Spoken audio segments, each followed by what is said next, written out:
Assalamualaikum warahmatullahi wabarakatuh. Salam edukasi.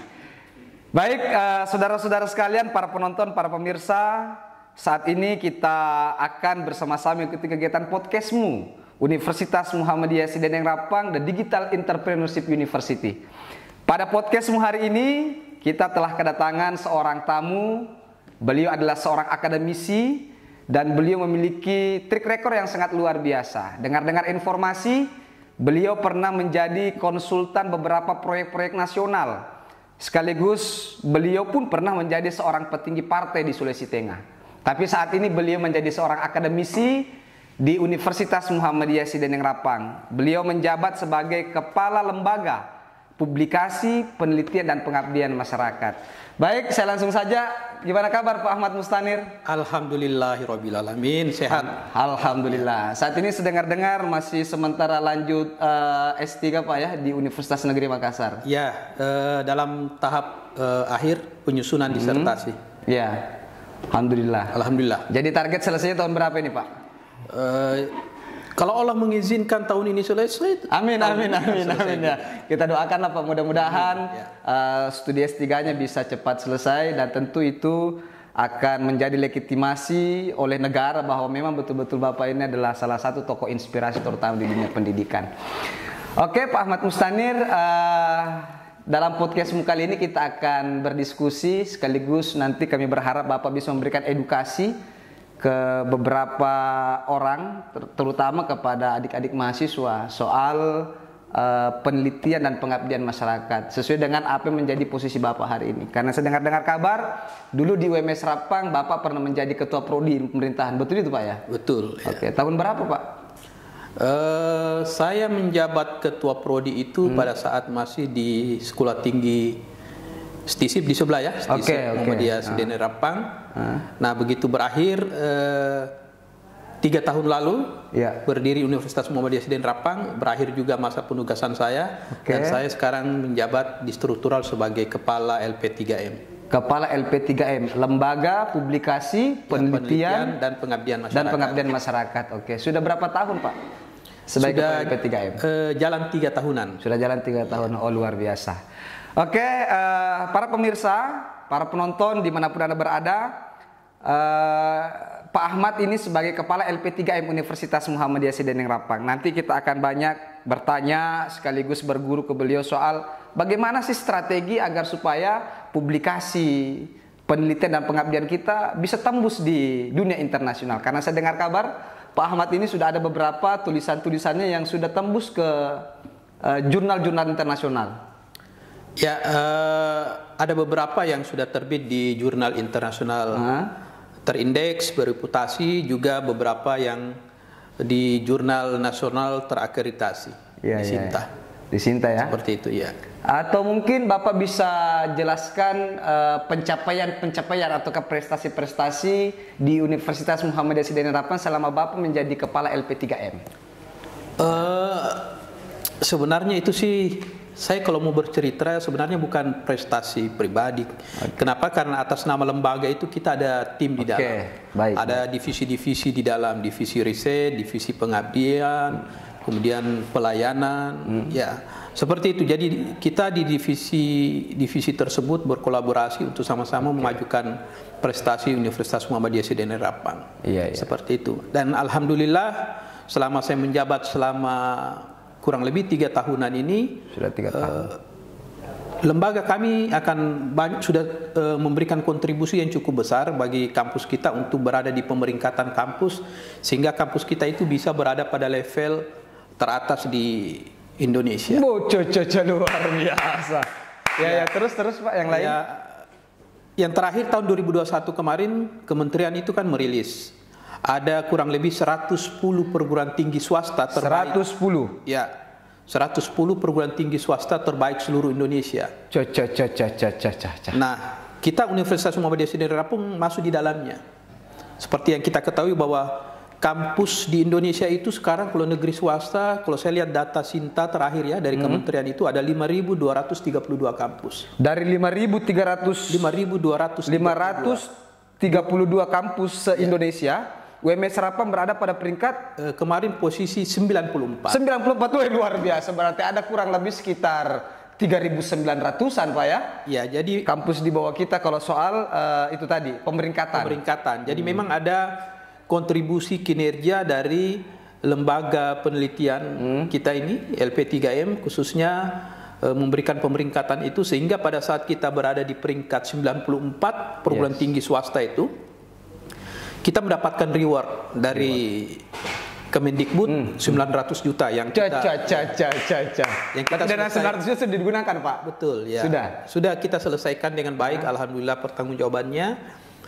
Waktu itu kita memang waktunya sangat pendek untuk diselesaikan, hanya sekitar 2 bulanan, tapi alhamdulillah kerjasama seluruh sivitas akademika di kampus kita bisa menyelesaikannya dengan baik. Alhamdulillah. Ya, perlu saya ceritakan juga sebenarnya dari peringkat 94 itu kita masih disaring lagi oleh kementerian. Waktu itu memang kita memakai sistem mengirimkan video terbaik dalam kinerja penelitian pengabdian, itu kita bahkan masuk 20 besar lagi. Luar biasa. Ya, dari 110 kita masuk di 20 besar lagi. Bahkan satu-satunya perguruan tinggi swasta yang ada di LLDT 9 yang lolos video terbaik dalam hal riset dan pengabdian masyarakat. Ya, 2 video itu satu-satunya itu di Universitas Muhammadiyah Sidenel. Wah, luar biasa, tepuk tangan dulu. Oke Pak. Ya. Jadi saya kira itu prestasi yang sangat luar biasa dalam pencapaian kurung waktu Bapak 3 tahun menjadi kepala LP3M ya di Universitas Muhammadiyah Sidenel Rapang. Saya pikir ini adalah prestasi-prestasi yang sangat membanggakan. Tapi ada tadi kata kunci yang bisa saya coba simpulkan dari berbagai prestasi ataupun pencapaian secara kelembagaan UMS Rapang, ternyata tidak lepas dari yang namanya kolaborasi. Betul, kolaborasi. Semua stakeholder sivitas akademik UMS Rapang, termasuk mungkin pimpinan perguruan tinggi dalam hal ini Pak Rektor. Ya, Pak Rektor begitu sangat, memberikan supporting support, ya. Bagaimana bentuk supporting Pak Rektor terhadap kegiatan-kegiatan LP3M? Ini yang menarik ini. Sebenarnya kalau kita lihat rektor kita di kampus itu, yang saya amati beliau itu turut serta secara aktif. Ya, bukan hanya memberikan pengarahan-pengarahan saja, tetapi sampai terlibat di dalam kegiatan-kegiatan kita. Dan jadi Pak Rektor juga ikut terlibat dalam kegiatan itu. Sehingga itu akan memberikan motivasi kepada kita juga rekan-rekan sivitas akademika, dosen lain untuk terus bekerja maksimal sesuai dengan kemampuan yang ada.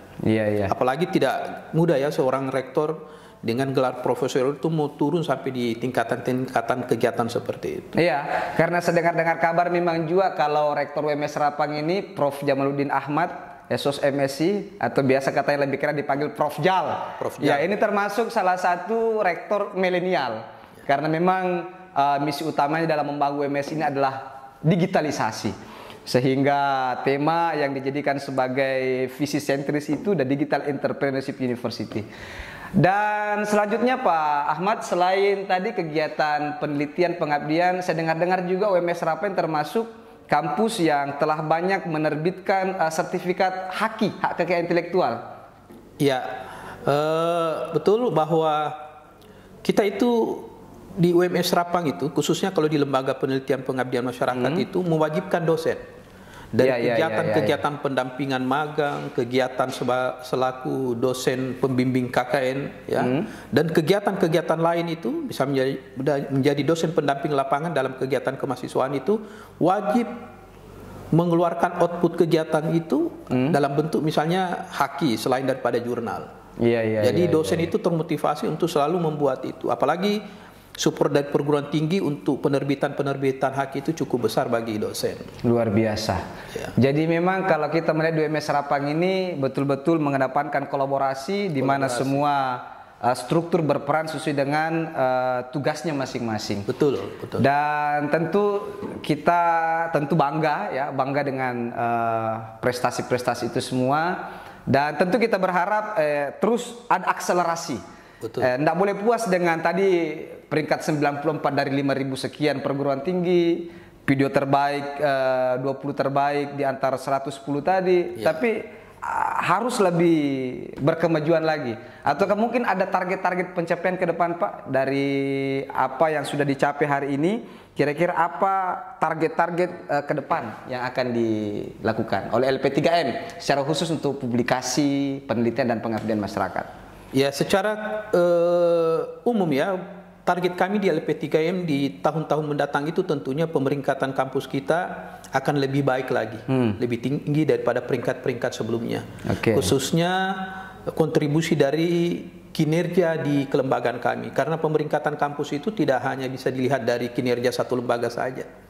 Ada beberapa standar-standar yang diberikan oleh kementerian sehingga membutuhkan kolaborasi yang saya sebutkan tadi dari lembaga lain untuk memberikan pemeringkatan kampus kita lebih tinggi lagi. Tetapi khusus untuk lembaga kami, pasti kita akan meningkatkan kinerja itu. Target saya sebenarnya kita ini kalau seluruh sumber-sumber daya bisa maksimal itu kita bisa masuk 50 besar menurut saya. Ya, mudah-mudahan sebelum akhir masa jabatan 50 besar ya targetnya. 50 besar itu bisa kita masuki. Tentu itu tidak lepas dari kolaborasi tadi dari semua stakeholder, termasuk seluruh dosen-dosen, kemudian keterlibatan mahasiswa dalam kegiatan. Dosen-dosen kampus kita bukan cuma di Haki saja kita ini push. Dalam hal publikasi lain seperti buku itu dosen-dosen kita sangat aktif. Buku, termasuk penulisan buku? Ya, hampir setiap minggu ada saja rilis daripada setiap dosen kita. Telah menerbitkan buku sekian, terbit buku dengan judul ini. Karena memang saya selaku kepala lembaga itu berusaha untuk memanas-manasi. Jadi ada teori panas-panasi ya. Dalam artian positif ya. Jadi setiap ada publikasi dari dosen ataupun saya sendiri itu selalu pasti saya share ke grup kampus kita. Supaya memotivasi dosen, masa dosen ini bisa, masa Anda tidak? Sehingga itu dalam artian positif memanas-manasi supaya kita bisa termotivasi untuk membuat hal yang serupa. Jadi ada teori kompor gas. Jadi itu dilakukan untuk bagaimana supaya dosen-dosen bisa termotivasi. Yang belum pernah menulis jurnal akhirnya bisa menulis jurnal. Yang kemarin kurang publikasinya lebih tingkatkan lagi publikasinya. Yang belum ada hakinya tulislah bagaimana cara supaya memperbanyak prestasi-prestasi sesuai dengan profesinya sebagai seorang dosen. Ya, di lembaga kami itu bahkan mendampingi dosen-dosen yang belum terlalu paham itu lembaga pasti akan mendampingi. Bagaimana bisa menaikkan peringkat dia secara pribadi sebagai seorang author, seorang dosen, peneliti, karena kami beranggapan kalau dosen bisa meningkatkan prestasi dia, pemeringkatan dia, itu secara otomatis peringkat kampus kita akan naik. Artinya ada terintegrasi ya. Prestasi dosen meningkat, maka secara kelembagaan Universitas Muhammadiyah Harapan juga ini otomatis akan meningkat. Dan saya selaku kepala lembaga penelitian pengabdian masyarakat LP3M di kampus ini selalu memberi contoh. Dalam artian apapun yang diinginkan untuk meningkatkan prestasi seorang dosen itu saya harus memperlihatkan terlebih dahulu. Contoh misalnya ya, kalau saya memotivasi dosen bagaimana kita bisa menerbitkan buku, saya harus menulis buku dulu. Sudah berapa bukunya Bapak sekarang? Ya, alhamdulillah buku sekarang sudah 11. Insya Allah bulan depan itu akan terbit 2 buku lagi. Jadi kalau saya memotivasi dengan teori kompor tadi seperti itu, ya saya harus kasih contoh dulu. Tidak mungkin saya memotivasi, saya punya prinsip, saya mau memotivasi orang, kalau saya tidak memberikan contoh, seperti pesan Prof kita, Prof Jali itu, ya Anda harus mampu menunjukkan jalan dulu. Kasih contoh seperti apa. Leadership by example Pak ya. Betul. Seorang pemimpin harus menjadi contoh teladan. Cocok seperti itu. Begitu juga di pemeringkatan Sinta kampus kita, ya saya selalu meminta kepada dosen bagaimana mempush tulisan-tulisan dia agar bisa disitasi dan dia aktif di dalam menerbitkan publikasi dalam bentuk jurnal juga. Itu saya tunjukkan sehingga pemeringkatan Sinta saya misalnya di kampus untuk saat ini berada di peringkat pertama. Saya ingin memberikan contoh. Yang terakhir kemarin di bulan Januari ada Ed Scientific Index itu dari sebuah lembaga riset dunia. Riset dunia. Ya, dia merilis itu untuk top 5.000 saintis, ya, penulis dosen di Indonesia itu seorang peneliti. Alhamdulillah saya bisa masuk di situ. Luar biasa. Ya tepatnya peringkat, kalau tidak salah Januari itu peringkat 1000-an. Ya dari data dosen peneliti di Indonesia itu ada 236.000 dosen. Saya bisa masuk di peringkat 1000-an. Nah sementara tadi ini lembaga dunia, lembaga internasional. Artinya termasuk dosen-dosen yang ada di luar negeri kan? Betul. Nah sementara kita pada peringkat, ya kalau di Indonesia masuk peringkat 1000-an. Peringkat 1000-an di antara 200.000 lebih dosen tadi. Ya 236.081 dosen sekarang tercatat di Sinta itu. Ya. Jadi betul-betul Bapak ini ya menerapkan tadi itu leadership by example. Betul. Bahwa seorang pimpinan itu ya harus memberi contoh dulu. Contoh dulu sebelum kita memotivasi orang, ya kita harus memperlihatkan contoh dulu terlebih dahulu. Dan saya pikir ya istilah ini pun sering saya dengar dari bahasa-bahasa Pak Rektor dalam setiap pertemuan-pertemuan. Pitake jolo cule. Pitake jolo cule. Artinya ya buktikan dulu bahwa kamu mampu, kamu bisa, dan akhirnya itu bisa menjadi magneto itu bagi sebagai yang lain. Membuka jalan bagi teman-teman seperti ini. Karena saya juga pada awal bergabung di kampus kita. SK saya di kampus di sini tahun 2012. Yang benar-benar saya menunjukkan ini saya banyak belajar otodidak sebenarnya. Karena tidak mudah kita mendapatkan keahlian-keahlian orang itu mau mendampingi kita secara pribadi, karena membutuhkan waktu yang sangat besar, energi sangat besar. Terkadang juga ada orang kok mau sembunyi-sembunyikan ilmunya karena tidak mau dikalah dari sisi prestasi itu. Ya, terlepas dari itu, menurut saya sekalipun dia mau, pasti dia tidak memiliki waktu untuk mendampingi orang secara personal. Dari sehingga juga dari hal-hal itu saya banyak belajar sebenarnya otodidak. Kalau ada hal yang saya tidak ketahui, biasanya saya belajar di komputer, mencari tahu di Google, kemudian praktek sendiri. Karena itu yang paling praktis untuk bisa kita mengetahui banyak hal. Nah, seperti itu. Jadi pemirsa dan para penonton, jadi tadi Pak Ahmad ini sebenarnya sudah membuka jurus-jurus pemungkasnya. Bagaimana bisa membawa LP3M 2MS Serapang ini bisa berkemajuan sampai dengan hari ini. Dari berbagai tadi prestasi-prestasi maupun pencapaian-pencapaian yang telah dijelaskan, tentu ini tidak lepas dari bagaimana beliau belajar secara otodidak. Karena dengan belajar otodidak akhirnya mampu memahami secara sendiri, ya walaupun tetap butuh kolaborasi antar semua stakeholder. Ya tadi Pak Ahmad Mustanir tadi kan bukunya sudah 11. Itu dalam range berapa tahun itu, Pak?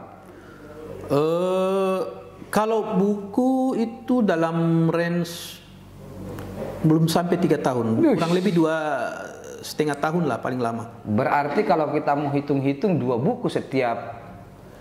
Iya, kalau saya perhatikan setiap tahun ya. Enggak juga ada yang terbanyak itu memang tahun 2021. Tahun 2021. Ya, di situ yang paling banyak. Buku-buku apa saja Pak yang Bapak sudah tulis? Apakah sendiri ataukah dengan tim, dengan teman-teman dosen yang lain? Hampir seluruh buku saya yang 11 itu saya tidak pernah menulis sendiri.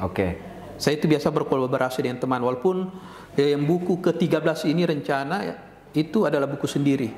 Yang sudah dalam proses pengurusan ini ISBN-nya. Saya berkolaborasi. Dan buku-buku saya itu ya seperti latar belakang kita sebagai seorang dosen, seorang riset. Itu biasanya adalah buku referensi atau buku bahan ajar yang berkaitan dengan profesi kita sebagai seorang dosen. Karena itu akan memberikan kemanfaatan bagi kalangan-kalangan akademisi bagaimana melihat sebuah riset itu bisa dijadikan sebagai sebuah buku. Luar biasa. Seperti itu. Kalau saya boleh tahu Pak, mungkin ada beberapa judul buku. Jangan sampai ada penonton yang berminat untuk membaca tulisan Bapak di buku-bukunya ya, sehingga itu bisa menjadi motivasi, inspirasi buat mereka. Mungkin ada 1-2 judul buku yang pernah Bapak tulis yang mungkin bisa ditelusuri nanti oleh para penonton. Terakhir saya ada kolaborasi sebenarnya book chapter itu. Di masa pandemi Covid saya buat buku pelayanan publik di era tatanan normal baru. Itu book chapter. Itu melibatkan dosen-dosen dan praktisi seluruh Indonesia. Luar biasa. Ada juga beberapa buku seperti pendekatan partisipatif, implementasi perencanaan pembangunan, ada juga pemberdayaan BUMDes. Jadi memang sebenarnya yang membuat kita mudah publikasi itu, sehingga bisa kita secara aktif untuk terus melahirkan publikasi itu Kuncinya itu sebenarnya seorang dosen harus membuat sebuah roadmap. Roadmap. Ya, roadmap penelitian. Peta jalan ya, peta jalan. Ya, peta jalan bagaimana dia melakukan penelitian, pengabdian masyarakat. Oke. Karena dari situlah saya melihat seorang dosen itu akan sangat produktif melahirkan publikasi-publikasi. Apakah haki, apakah buku, apakah jurnal. Kenapa? Karena roadmap itu kan membentuk. Ya, kita punya keahlian itu seperti apa, ya nggak perlu lagi kita melakukan penelitian zigzag ya.